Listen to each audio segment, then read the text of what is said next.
Business as Unusual is a thought-provoking podcast that explores the innovative strategies, disruptive ideas, and unconventional practices driving successful leaders and companies in the ever-evolving world of modern business.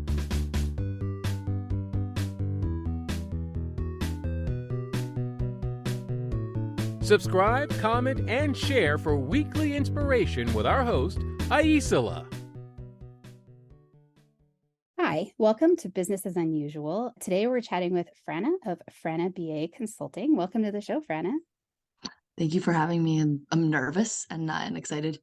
Oh, I'm so happy to have you here. And we're going to have an amazing conversation if the 4 minutes before we hit record is any indication. And so before we hop into what you're all up to, which I'm very excited to get into, what is the last artist that you got lost in? Yeah, I think I finally read Octavia Butler's Parable of the Sower. Oh. And so that has been, as her reputation is, it's been incredible. And so definitely been still sitting with all of those thoughts on Earthseed and that book. It's one of those ones that, sits with you, as I'm sure you said you nodded. So I assume you as well. Yeah, just kind of like sits with you all day that you read it. And so I've been loving that, as well as I feel like I go through these cycles of rediscovering the amazingness of Tracy Chapman. And so I've been on another Tracy Chapman kick within the last couple of weeks. Lovely. That's good recommendations. I tell people I have a secret agenda of just getting this constant onslaught of new media that I'm going to be excited about. It wasn't the intention when I started trying to find ways to get to know people a little bit. And I have to say, I'm not regretting the side benefit of it. Will you tell folks that are listening a little bit about your business, what you're up to, who you work with, what kind of work you do? Yes, as most business owners, I think it's changed over the years. And so at the phase and stage, at least I'm in right now, is that I'm a white caucus facilitator. So I hold spaces for white folks to talk about what it means to be white. And so the focus that I really have is on all of us white folks figuring out how to heal from white supremacy in community. And with that goal, the goals of the spaces are like, number one is wealth redistribution. There's always a reparations component to everything. Everything that comes my way needs to go back out in some component. And then the other two pieces are a place where commitment and relationships can grow. And so that's my goals, are to provide a space for both reparations to be being paid and a space for relationships and commitment to healing from white supremacy to grow. And like I said, it's looked different, right? This is born out of, a dream I think I had 10 years ago as I was going through this journey and really feeling like I needed some white people around to have these conversations with as I was reeling and awakening and going through it. And so here we are 10 years later. I've gotten lots of support to do it over the years. And just within the last year or two, I got out of my own way and decided to open the spaces. And so it's been like a dream in the works. I've done anything from working as like a subcontractor for all organization-wide anti-racism training. And then I work with white folks and coach white folks throughout that process. I've done it where I do like multi-day racial identity trainings as well. And then I've done like cohorts of a white peer support group kind of thing across multiple organizations. And I found that this is really what I enjoy, is like sitting in that, talking about those components of white supremacy versus there's this thing that exists within white folks that's like, we need to constantly be learning about the experiences of our Black and brown kin. And that's not a lie. That's absolutely important. And the way that we show up for injustice and for racial justice and be able to be of assistance in this fight for justice in multiracial spaces is unpacking our own culture and our own behavior, which a lot of it's rooted in white supremacy. And so I wanted to make sure create a space where that's what we're focusing on. We're not focusing on Black and brown lives and what necessarily like they're doing or how their lives look all the time, but looking inward on how does discrimination show up within ourselves and our daily behaviors. And so now the spaces that I hold are a characteristic of white supremacy, once a month, open to anyone, and it's pay what you think it's worth to you. And so who I work with is individual white people who are interested, willing, ready to sit in discomfort and try and be vulnerable in the company of a lot of times strangers, and hopefully with the goal that eventually those folks aren't strangers and it becomes a community of white folks that know that we're not alone in this work. That is actually so important in my own journey of anti-racism. One of the things that I've seen is that white folks have a lot to process, and they also need to learn how to build community. And if they don't learn how to do that with and for each other, then what we end up doing is continuing to offload that onto our Black, Brown, and Indigenous community members and allies and the people that we are trying to show up for, like you said. And so finding ways to identify how we show up effectively as opposed to in a burdensome way. Exactly. And that's where like I can speak. I've spent years of my journey showing up in a burden way and like that extractive way of demanding labor from folks of color, attempting to have these conversations with white folks, and white folks didn't I didn't feel like, again, and who knows, right? This is my past self, but I didn't feel like I was getting the information that I wanted.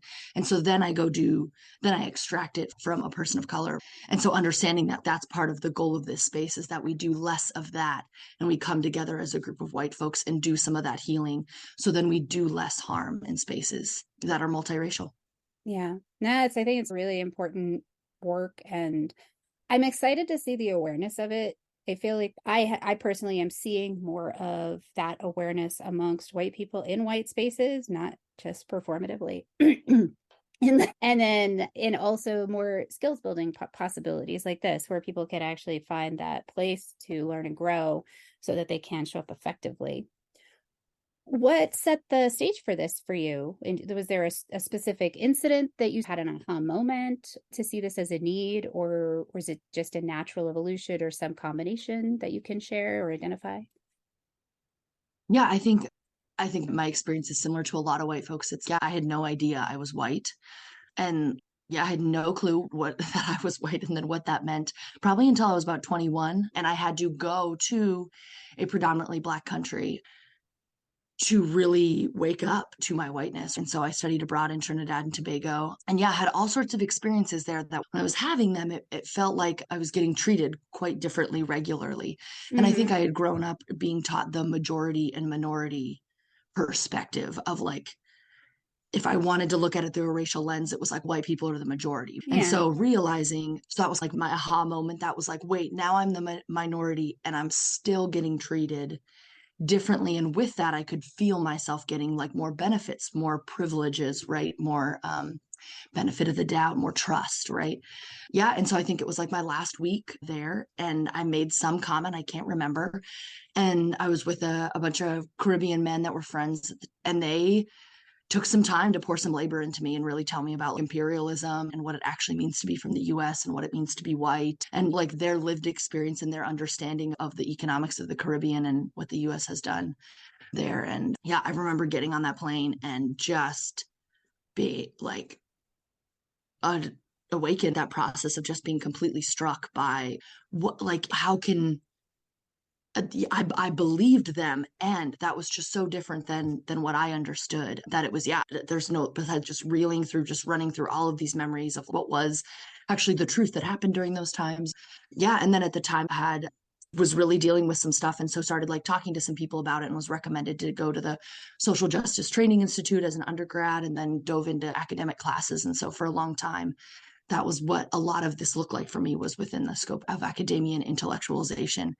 And yeah, and then I think as I know, it's a journey, man. It's constantly, sometimes I've talked about before in the concept of like rivers, right? Where, there's a lot of times, you can flow downstream and make some progress. And then sometimes you decide to fight that current and sit in the same spot for a while. And then sometimes you get caught in an eddy and you just sit in circles for a while. And yeah. And so obviously that journey has looked very different throughout that time. And so within the last couple of years, it's really been switching to more of a healing perspective of understanding that part of what white supremacy has done is traumatize all of us across the board and on different scales, depending on your skin tone and the color of your skin. And so really figuring out, like how that we all need to heal from this. And that looks different for white folks. And so figuring out that, understanding that I'm healing, we all need to heal. And why not have a space where all of us can heal together, while also making sure there's an important action component. So each of my Caucus Spaces has a role play component where I come up with a situation that would say the characteristic of white supremacy is perfectionism. So I would come up with something that like a role play folks could have around perfectionism and how it shows up in our lives, and be able to have white folks really start to practice having those conversations with other white folks about those white supremacy characteristics. Because as much as like healing is important, learning is important, sitting in our feelings is important, and like analyzing all of our behavior and our beliefs is important, it's also absolutely vital that we act, because every moment that we choose not to act usually results in harm of folks of the global majority and our Black and Brown and Indigenous kin, that also needs to heal from this. So Yeah. Yeah, it's so, I really love that. And it's so important. And I think that one of the things that I feel have observed and experienced, honestly, to be quite tricky, is that the ways in which white supremacy is so insidious that people can be in this work and reenact it on one another.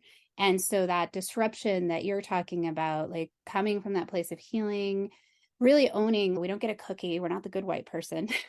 Like, it's that we've all been indoctrinated, and some folks are still invested in their indoctrination. Like, you present them with stuff and they're like, oh, nope, not for me. And that's where they're at. Like, we don't need to be attacking and tearing them down. We can oppose their actions and behaviors. Like, that's important. And we also recognize that most of us have the harm that we commit to others, we commit first to ourselves, usually. And so finding ways to address that effectively, because that pain, I've seen it with people who I know they really want to get there. And of course, I'm disappointed, but I also recognize that their ability to deal with it, face it, and hold that pain is clearly they don't have it. And so I can't help them get here, but I can oppose their actions. Like you said, being able to stop that harm is very important, regardless of what they're feeling, because that's another piece that we need to be better about. Like, your feelings are more important than a Black, Brown, or Indigenous person's life or access to clean water, right? So, yes. I love it. I love what you're up to. Will you share some advice that you've received that's influenced the way you approach your work, or something you took as advice? There was at one point, and I can't remember who it was, but someone told me, right, within my journey of racial justice, someone told me, like, it's not about you. Mm-hmm. Because I think that's part of being white, is that we get caught in, again, that like individualism, right? And that hierarchy that we have, that's, man, I have to do everything like correct. I have to make sure this comes out perfectly. I have to make sure I don't make mistakes, right? All this kind of thing within this fight for racial justice, without that understanding that it's a collective, that it's a movement, it's a revolution that's happening. And of course, like, and we all want to play a role, but it's not all about me. Right. It's not about like me and making sure that I look good in this moment, right? That kind of thing. And that's offered me a bunch of ease and what I would call like white bravery, to be able to have those conversations with white folks, to be able to feel that discomfort when someone says something offensive or harmful or hurtful, and be able to step in to have that dialogue with someone. I think for years I never did it, right? And I would just sit there, and I'm sure you know this feeling of thinking about like 88 different things that I could say, and then what would I say first, and by the time I can even work through to like my top two choices, the conversation has moved on. And now it feels like that moment is over. I now understand the moment's never over. You can always bring it back up again. And I think it makes me remembering that it's not about me, makes it easier for me to take action, because as I'm getting ready to sit in that discomfort of having that dialogue with someone, or interrupting someone as they say something, I remember that it's not about me, and it's about generations to come. It's about people that I love, and it's about my belief that we as a society need to be able to have these conversations more often, to get to a point where they no longer feel this way. And so then more people are acting. And so it's just not really about me. It's about the larger movement. And that's helped take some of that like internalized white supremacy pressure off of myself, and understand that this is part of a larger picture at play. And every time I act, there's thousands of other people that are also taking this action at some point today, in different Zoom calls, in meetings with families, with providers, all that kind of stuff. And that's helped me take more action. That's a really important, and seems obvious, right? Until you realize No. that that's not how we're indoctrinated.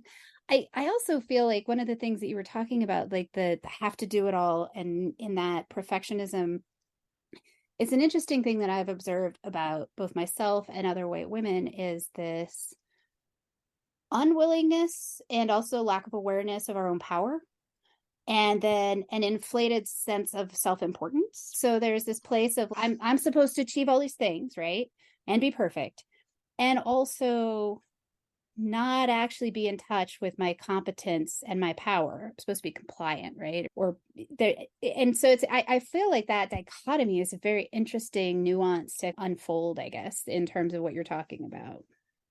Yes. And I think that's right in these, as we know, all of the characteristics of white supremacy come back to making sure power, making sure that whiteness continues to have the power that is continue what like the root of those pieces are, right? As you said, that the challenge of white supremacy and oppressive systems in general is that they transform. They've transformed over years. They've changed what they look like in some capacities. Even language around it has changed, right? And it's constantly, right? As there's some attempt at accountability, all of a sudden it switches to like a different form. So we can get out of that accountability, right? And so understanding that so much of what it is about is that power piece. So understanding that, yes, there are these characteristics of white supremacy. They're not set in stone. These are the ones. They're always growing. They're becoming part of one others, right? That kind of thing. And that's that piece that we need to, as white people, need to think about all the time, is the power that is at play and that we have in spaces. Yeah. So this is a pretty heavy lift in terms of the world that we live in. And I can imagine there might be times when you maybe feel a little discouraged or overwhelmed. And when that happens, when you, if I'm correct by assumption, can you talk about what you do to keep yourself going, inspired, or how you recharge so that you're ready to face and keep up with this? Yeah, I think my first answer is like, yeah, I go out on the land.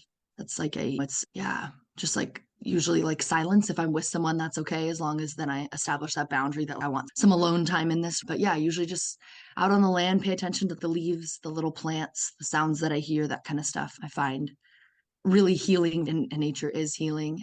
Yeah, and then I think the other pieces that keep me going is, again, that same thing, that like understanding it's not always about me. And so this is part of that larger piece. And that if I get discouraged, sad, angry, disappointed, all those things, is remembering that it's about generations to come. Is that even if that conversation didn't turn out the way that I want to, the whole point is to be able to allow for more of these conversations to happen as generations move along, which is not like my belief system, right? That's a heavily indigenous belief system that I've been able to learn about and I'm trying to embrace, right? As well as I think one of the things that I've recently understood is that I need a lot of time to grieve. Grieving is something like within whiteness, I feel like I've been taught within whiteness, grieving is on a timeline. And it only is acceptable when you lose someone or lose something, right? Like it's attached to some thing. And really grieving is, I now understand it. I do it daily, about many things, right? And I think so much of what we have to grieve as white folks is grieving our reality isn't the reality for most folks. And our reality has harmed generations of communities for a long time. And as well as grieving where personally, like where I thought I was in my journey and where I actually am today. So like grieving that piece as well, and changing it from and calling it grieving, right, in my mind, offers me that space for grace, for learning, that I've really needed, to be able to continue to show up for these spaces and be able to continue to show up compassionately, for everyone in the space that we're at for our journeys. I think I've done this work for many years, and I can say I've done it a lot out of anger, and yeah, with a lot of anger for a long time, and finding that finding it challenging to find compassion for all white folks and where we're at, even though that's all I want is compassion for where my journey is. And that's all I've wanted for the last 10 years of me working on this. And so how do I continuously show up with that compassion? And a lot of that is through grieving. Mm-hmm. That's such a powerful frame. Like when I think about grieving my complicity as a, Yes. generationally as well as personally, as opposed to feeling a sense of Yes. shame or guilt and saying like, all right, I have this to unpack and understand and accept and integrate. I like that as a way to make it more human. Yeah. Because I think that's what we suck at as white people, is being more human, honestly. Yes. Yes. And we think the human parts of us are like, again, like as we've all been taught, is that like emotions are like never something you bring to the table, you bring up. It's feelings focused is like, is demeaned regularly. And so it's, yeah, again, how do you bring that that full human piece? As why would we have emotions if they're not useful for us? What, like, it just makes no sense. And so that's the part we have to tap into, because it's a beautiful side of us that is able to make us heal so much quicker when we can understand that piece. But man, it takes us a really long time, and I'm still learning. I'm not there either. So I don't think there's a there, right? That's one of the biggest shifts that I feel like I made a long time ago, around that feeling of you don't arrive. yeah, These thank you. like the things in life that matter are a journey. And some days you show up real well, and other days you're like, not so great. And that's just how it is. Like I used to say when my kids were younger, I'm like, I always gave them the best I had. And some days the best I had was really not much. So that's what they got though. And then that's the thing is, and then when we don't show up our best selves, it's like figuring out how to offer ourselves grace for understanding that that's okay. We're all human, and still hold ourselves accountable. So if we weren't at our best and still did harm, then that's also on us to be able to hold ourselves accountable to understanding that, yes, we still weren't at our best. And that doesn't mean we still can't apologize later, bring it up and say that I really didn't like the way that I voiced that. Those are all possible. Just because we're not perfect in the moment, we're not searching for that perfectionism. But like when we don't enjoy who we are, we can always hold ourselves accountable for that later. Yep. Yeah. It's a constant iteration. Constantly. What does success look like to you? On a large scale, success looks like reparations. On a systemic level, on a state level, on a local level, on a global level, right? That's what it looks like, large systemic reparations, in some way, right? And so that's the big one I think of, as well as, and then down to like the individuals, as individuals understanding that we as white people also need to be contributing to paying reparations in some aspect, and looking at like where those reparations goes has to tie, doesn't have to, but can tie into our lineage in some way, our history of colonization and imperialism and harm. So I think that's one way that success looks like. Another one is that the conversations come with a little more ease. I'm not going to say that they're easy, but come with a little more ease. And I think it comes with more people, these conversations being normalized. So talking about whiteness, bringing up racial dynamics, bringing up power in regular meeting spaces, in conversations with your family and conversations with your partners.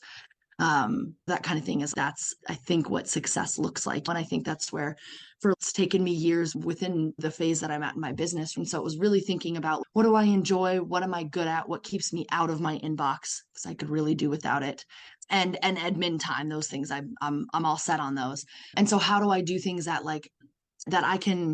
bring like my skill set to the table and are still doing the same work? And so it was like, okay, yep, of course there's like the training, the educating, and all of that was like, no, I don't think that's my role. That's not what I want to do. And I don't think that's where I'm most helpful. And so that has then come to, then what are those goals? And so that's where I kept trying to switch my business model to the first goal is reparations. So like the most I can make from any sort of like contribution people give me is 50%. 50% is always going to folks of the global majority. And then there's a cap at how much I allow myself to make. And then everything else goes towards reparations. And then that's why I came to that relationships and commitment, understanding that I can't change anyone's mind. I can't educate anyone's way into, the education is everywhere. The resources are everywhere. That's not the block. That's not why white supremacy is still thriving, right? And so realizing that same like relation of influence and being like, yep, sure, I can sit here all day and continue to work in my circles, but how do we get white folks in different circles working in their circles of influence, right? Being able to have these conversations. And that's why I really wanted to create a space where relationships and commitment can grow. And so then there's a support system for white folks to come back to as we start to branch out and have these conversations with our relatives and with our families and with our work and with the structures that we're a part of. And so I think, gosh, I don't even remember what your question was, but I think that was like what does success look like? How do you, you bring all these tools to people, individuals, and then this larger Yes. systemic goal that you're contributing to. Excellent summary. Exactly. Yes. So, That ripple effect. yeah, that's awesome. And I feel like that's the only way it works. The problem, I used to say, if we had someone who could do the Superman thing and fix everything, we should 100% not engage that, because that's never going to achieve an actual change. It's just another version of that top-down power dynamic that is white supremacy at its root, right? And that's where, again, like we're working towards the culture shift. Yeah. And so then it takes relationships. I think you and I both know what were those like formative moments in our journey? And every time it was like never a stranger. It was never like and sure, there's like moments from certain trainings. I remember moments, but really the hit home moments are always from people that I have a relationship with in some capacity. Mm-hmm. Yeah. When I think I was lucky enough to know to shut up when I didn't know what I was talking about. I'm not always, but in those spaces I didn't know what I was talking about. And so it gave me the opportunity to hear things I wouldn't have heard otherwise, and to learn from someone in a community setting where they were saying something and I'm like, like, I don't know what's happening here, but I don't think I know what I'm talking about. And I think that could also be a great moment. But once again, I had the relationship to show up and to say, Right. all right, this is where I'm going to be today. And there's so much value in being able, and white folks, of us just listening. And that is, whiteness does not make room for just listening or us sitting in silence. Those are not things that we know how to do very well. And so just sitting in it, yes, absolutely. And yeah, it's just not a common thing for us to be able to just listen. No. Who do you typically work with? You've touched on this a little bit, and just maybe expand more. And who would you say thrives with your services and your programs?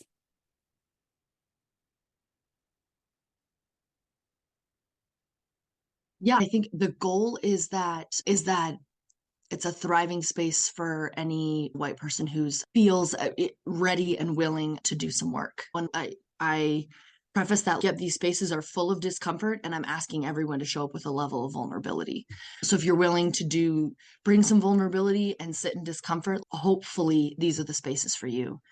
Right now, a lot of it is like white folks of like a varying age. I have gray hair folks. I have folks like in college, just like the complete spectrum, as well as, I have a specific space for queer white folks, and understanding like how do we balance the dualities of those. And so I think it's like anyone who's willing to do those things, this is what that space is for.